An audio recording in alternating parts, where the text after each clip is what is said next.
RC16 పూజా కార్యక్రమం హైదరాబాద్ లో నిన్న గ్రాండ్ గా జరిగిన సంగతి తెలిసిందే. ఈ కార్యక్రమానికి మెగాస్టార్ చిరంజీవితో పాటు పలువురు దర్శకులు, నిర్మాతలు హాజరయ్యారు. ఉప్పెన ఫేమ్ బుచ్చుబాబుతో రామ్ చరణ్ చేస్తున్న ఈ సినిమాలో జాన్వీ కపూర్ హీరోయిన్ గా నటిస్తుంది.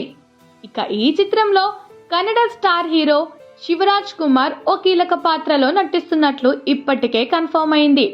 అయితే తాజాగా మరో స్టార్ కూడా ఇందులో యాక్ట్ చేస్తున్నట్లు టాక్ నడుస్తోంది. ఈ సినిమాలో బాలీవుడ్ యాక్టర్ సంజయ్ దత్ కీలక పాత్రలో నటిస్తున్నట్లు సమాచారం. మేకర్స్ ఇప్పటికే సంజయ్ దత్ ని సంప్రదించి నరేషన్ ఇచ్చారంట. కథతో పాటు తన క్యారెక్టర్ కూడా బాగా నచ్చడంతో సంజయ్ దత్ ఇందులో నటించేందుకు ఒప్పుకున్నట్లు తెలుస్తుంది.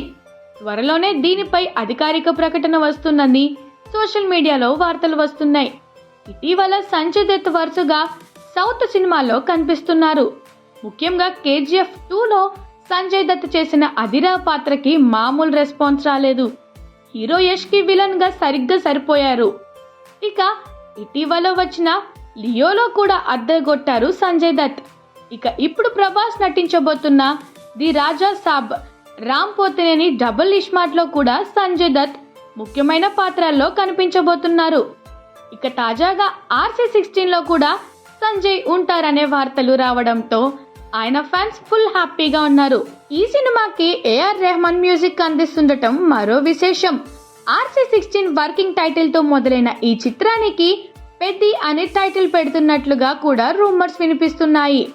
జూనియర్ NTR తో చేయబోయే సినిమాకి ఈ టైటిల్ ను బుచ్చిబాబు రిజిస్టర్ చేశారు. అయితే రామ్ చరణ్ మూవీకి ఇది కరెక్ట్ గా సరిపోతుందని బుచ్చిబాబు అనుకుంటున్నారంట. దీంతో ఇదే టైటిల్ ను ఫిక్స్ చేసినట్లు టాక్. దీనిపై ఇంకా అధికారిక ప్రకటన రావాల్సింది. ఇక RC16 పూజా కార్యక్రమం ఇలా ముగిసిందో లేదో రామ్ చరణ్ తన తరువాతి సినిమాని కూడా లైన్ లో పెట్టేశారు. సుకుమార్ తో తన తరువాతి సినిమా చేయబోతున్నారట చరణ్. ఈ చిత్రానికి సంబంధించిన అనౌన్స్మెంట్ చరణ్ పుట్టినరోజు అయిన మార్చ్ 27న రాబోతుందని టాక్.